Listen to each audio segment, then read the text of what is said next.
In the middle of World War II, while millions of soldiers were fighting on the front lines, risking their lives in battles that would shape the future of the world, something far more disturbing was happening behind the scenes. Hidden away from the public eye, behind locked doors and guarded facilities, a different kind of war was being fought, not with guns or tanks, but with ideas, experiments, and a dangerous obsession with control. This was not just a war of nations. It was a war of science. As the conflict intensified, governments began to invest heavily in research, desperate to gain any possible advantage. Scientists were given resources, authority, and in many cases, complete freedom to explore the limits of human capability. What started as an effort to understand survival, endurance, and performance quickly evolved into something much darker. There were no longer clear boundaries, no ethical lines that could not be crossed. No one willing or able to stop what was unfolding. In secret laboratories far from the chaos of the battlefield, experiments began to take place. These were not ordinary scientific studies. They were extreme, often unnecessary, and driven by a single goal: to push the human body beyond its limits. Researchers became obsessed with understanding how much a person could endure, how long someone could survive in freezing temperatures, how the body reacted to extreme exhaustion, how far pressure, isolation, and stress could go before breaking the mind and body completely. To those conducting these experiments, the individuals involved were no longer seen as people. They were seen as data, numbers, results, and that shift in perspective changed everything. As the war dragged on, the mindset behind these experiments became even more concerning.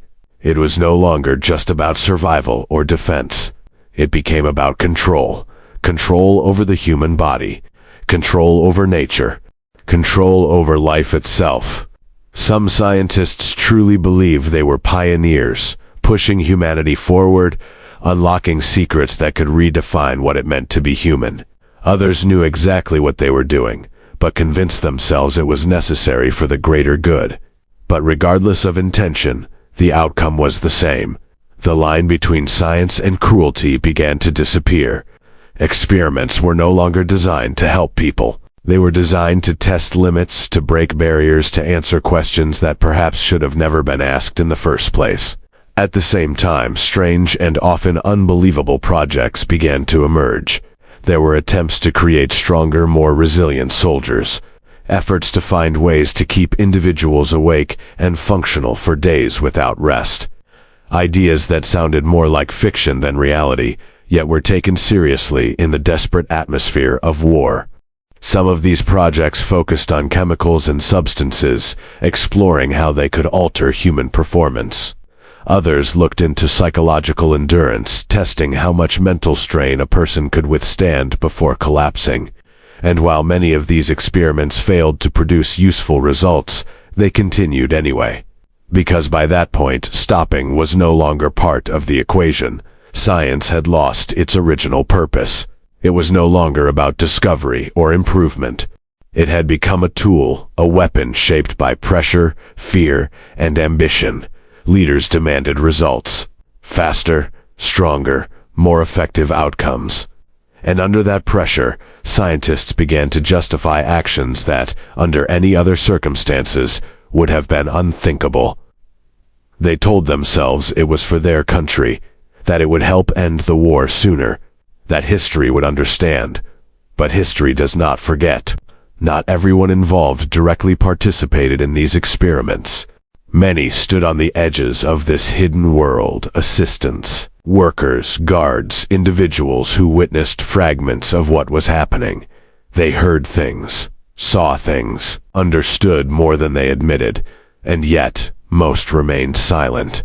Fear played a role. Speaking out could mean severe consequences. But fear was not the only reason. For some, it was easier not to question, easier not to look too closely, easier to pretend that what was happening was normal or necessary. These silent witnesses became part of the system not through action, but through inaction, because sometimes doing nothing is also a decision. When the war finally came to an end, the world expected relief, an end to suffering, destruction, and loss. But what followed was something far more complex. As hidden facilities were uncovered, evidence began to surface. Documents, reports, detailed records of experiments that had been carefully conducted and documented. The truth did not appear all at once. It came slowly, piece by piece, each revelation more difficult to accept than the last. What became clear was that these were not isolated incidents. They were part of a larger system, organized, supported, and allowed to continue. And perhaps the most unsettling realization was that many of those involved did not see their actions as wrong at the time. They saw them as necessary. After the war, there were consequences. Investigations began. Trials were held, names were revealed. For the first time, the world was forced to confront the reality of what had happened behind closed doors. Some defended their actions, claiming they were following orders. Others denied responsibility, and some chose silence.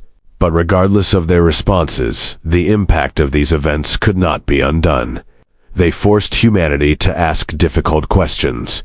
Questions about science, responsibility, and the limits of human behavior. How far can we go in the name of progress? At what point does ambition become dangerous? And who is responsible when boundaries are crossed? These were not easy questions, and they still don't have simple answers. Today, these stories remain as a warning, not just about war, but about human nature.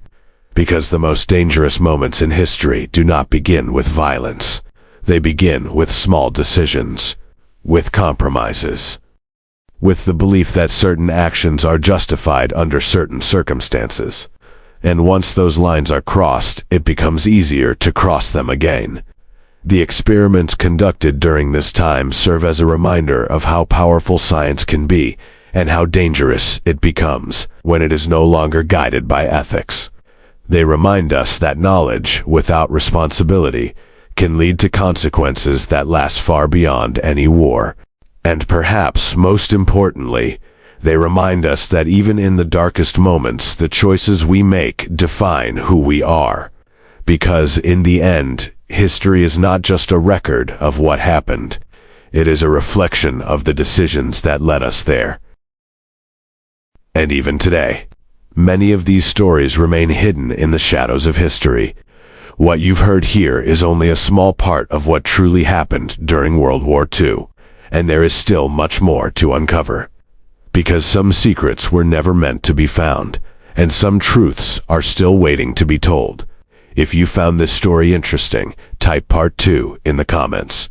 And if you want to see more untold stories like this, make sure to like this video and subscribe to the channel. Your support helps bring these hidden stories to light. See you in the next episode.